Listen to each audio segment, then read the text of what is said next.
Dalawang katao naman ang inaresto habang pinaghanap ang isa pa makaraang salakayin ng mga otoridad sa bisa ng search warrant ang isang bodega na nagsasagawa ng illegal na pagkakarga ng LPG sa barangay Tagaran, Cagayan City, Isabela.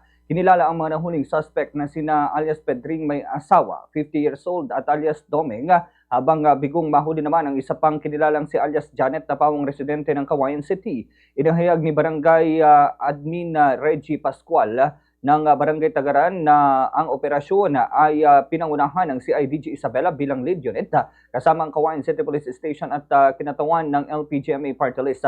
Ang operasyon ay nag-ugat sa ilang mga reklamo dahil sa kulang na timbang ng LPG mula sa naturang tindahan na kumpiska sa lugar ang isang Isuzu Alpha 107 cylinders ng iba't ibang brand ng LPG na tinatayang nagkakalaga ng 600,000 pesos.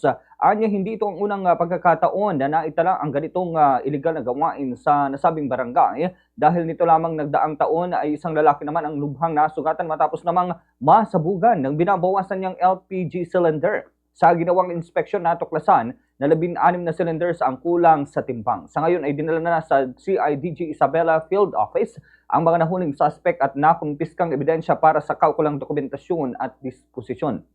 Mahaharap sa kasong paglabag sa Section 155 ng Republic Act 8293 o ito po'y pag-amyenda ho sa Republic Act 8293 o Intellectual Property Code of the Philippines ang mga nasabing sospek.